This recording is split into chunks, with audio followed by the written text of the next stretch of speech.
তেতিয়াহ'লে 4খন বেদ 14খন শাস্ত্ৰ 18 ভাগী পুৰাণৰ ভিতৰত শ্ৰেষ্ঠতম যদি শাস্ত্ৰ হ'ল ভাগৱত, তেতিয়াহ'লে ভাগৱতৰ নিয়মেই আপুনি মই পালন কৰিব লাগিব, কাৰণ ই হ'ল সমস্তৰ সাৰ তত্ত্ব বুলি কোৱা হৈছে।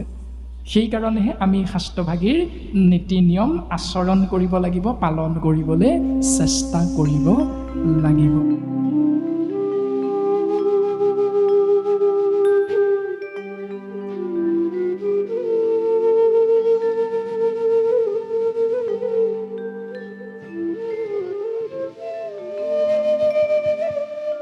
শংকৰদেৱে এটাই আমাক ক'লে, এক দেৱ এক সেউ একত বিনে নাই কেও।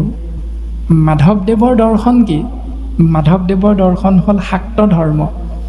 মাধৱদেৱে শংকৰদেৱক লগ পোৱাৰ আগত তেওঁ বিভিন্ন বলি বিধান প্ৰক্ৰিয়াৰে এক দেও এক সেউৰ বিপৰীতে বিভিন্ন ক্ষুদ্ৰ ক্ষুদ্ৰ দেৱ দেৱতাসকলক পূজা অৰ্চনা কৰি যাগ যজ্ঞ দান দক্ষিণা কৰি জীৱৰ মুক্তি হ'ব বুলি সিদ্ধান্ত দিছিল। যেই মুহূৰ্ততে মাধৱদেৱ শংকৰদেৱক লগ পালে, এই সংযোগক কি বুলি কোৱা হয়? মণিকাঞ্চন সংযোগ। এতিয়া সেই মণিকাঞ্চন সংযোগত আগম শাস্ত্ৰ আৰু নিগম শাস্ত্ৰ, প্ৰবৃত্তি মাৰ্গ আৰু নিবৃত্তি মাৰ্গৰ যুক্তি তৰ্ক হ'ল। আৰু যুক্তি তৰ্কত মাধৱদেৱে বুজি পালে যে মই ইমান দিনে জীৱক কৰিবলৈ কোৱা কৰ্ম ধৰ্মবিলাক শাস্ত্ৰসন্মতে ভুল।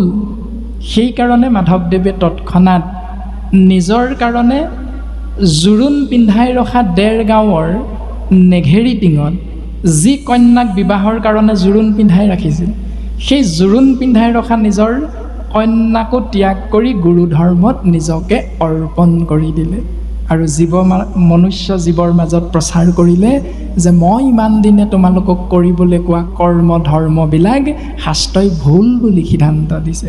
শংকৰদেৱ গুৰুজনাই দিয়া এই সত্য শুদ্ধ মাৰ্গক আপুনি মই আশ্ৰয় কৰিব পাৰিলে ঈশ্বৰৰ কৃপাৰ পাত্ৰ হ'ব পাৰিম।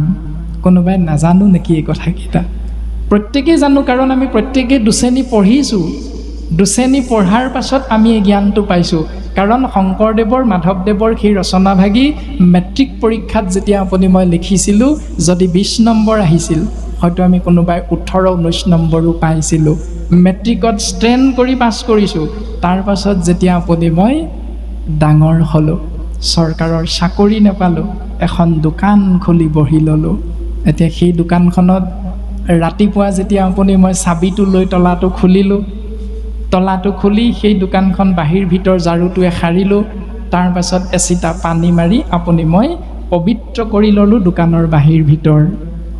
আৰু দোকানখনত যেতিয়া জুই হলা কাঠিটো মাৰি ধূপডাল জ্বলাবলৈ ল'ম, সেই ধূপডাল যেতিয়া হাতত লৈ আপুনি মই চিন্তা কৰিম, কাক চিন্তা কৰোঁ?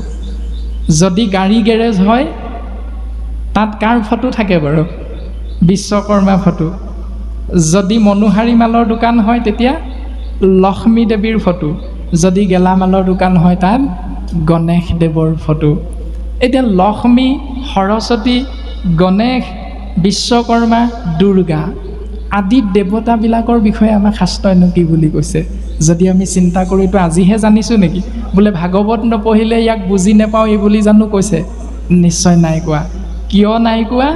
উত্তৰটো হ'ল বিদ্যালয়ত যিদিনাই নামটো লগাই লৈছিলোঁ, সেইদিনাই আমি শইকীয়া, কলিতা, দত্ত, মহন্ত, গোস্বামী, দেৱী, বৰগোহাঁই, বুঢ়াগোহাঁই যি উপাধিয়ে আপোনাৰ মোৰ নহওক কিয়, বিদ্যালয়ৰ বাৰান্দাত শিক্ষক শিক্ষয়িত্ৰী ছাত্ৰ ছাত্ৰী একেলগে মিলি থিয় হৈ 5 মিনিট বা 10 মিনিটমান প্ৰত্যেক বিদ্যালয়তে ঈশ্বৰক প্ৰাৰ্থনা কৰা এটা নিয়ম আছেনে?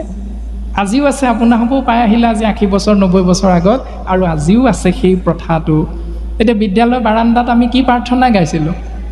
ও ব্ৰহ্মা আদি কৰি জীৱ যত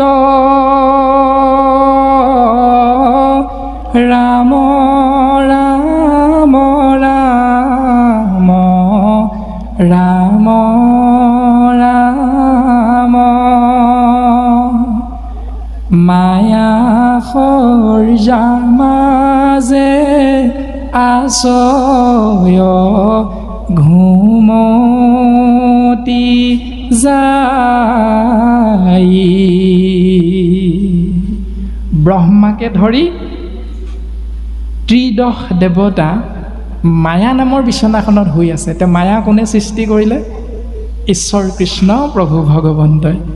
যিজনাই মায়া সৃষ্টি কৰিলে সেইজনা হ'ল নিৰ্গুণ, মানে মায়াৰ ঊৰ্ধ্বত, সেইজনা হ'ল নিৰ্গুণ।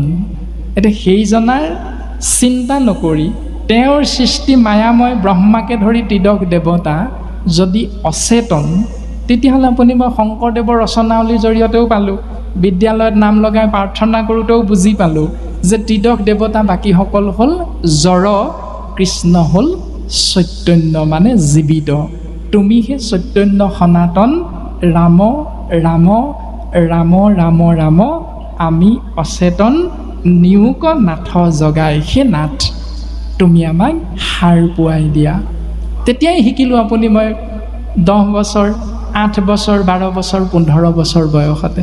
এতিয়া তেতিয়াই শিকাৰ পাছত আপুনি মই যদি আজি BA MA একোখন চাৰ্টিফিকেট লৈ সেই অচেতন দেৱতাবিলাকক যদি ধূপ ধূনা জ্বলাই পূজা কৰি থাকোঁ, সেৱা কৰি থাকোঁ, আপুনি মই চাৰ্টিফিকেটখন লৈ কিবা লাভ হ'লনে? নিশ্চয় নহ'ল। তেনেকুৱা চাৰ্টিফিকেটৰ কোনো কাম নাই। এই কথাটোকে শাস্ত্ৰই আমাক সিদ্ধান্ত দিছে।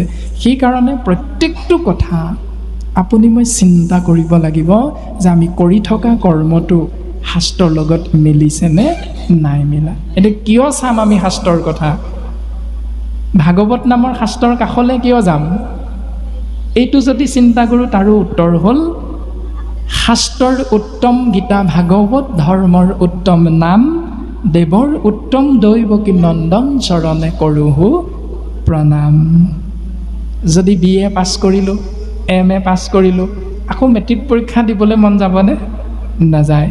তেতিয়াহ'লে 4খন বেদ, 14খন শাস্ত্ৰ, 18 ভাগী পুৰাণৰ ভিতৰত শ্ৰেষ্ঠতম যদি শাস্ত্ৰ হ'ল ভাগৱত, তেতিয়াহ'লে ভাগৱতৰ নিয়মেই আপুনি মই পালন কৰিব লাগিব, কাৰণ ই হ'ল সমস্তৰ সাৰ তত্ত্ব বুলি কোৱা হৈছে। সেইকাৰণেহে আমি শাস্ত্ৰভাগীৰ নীতি নিয়ম আচৰণ কৰিব লাগিব, পালন কৰিবলৈ চেষ্টা কৰিব লাগিব।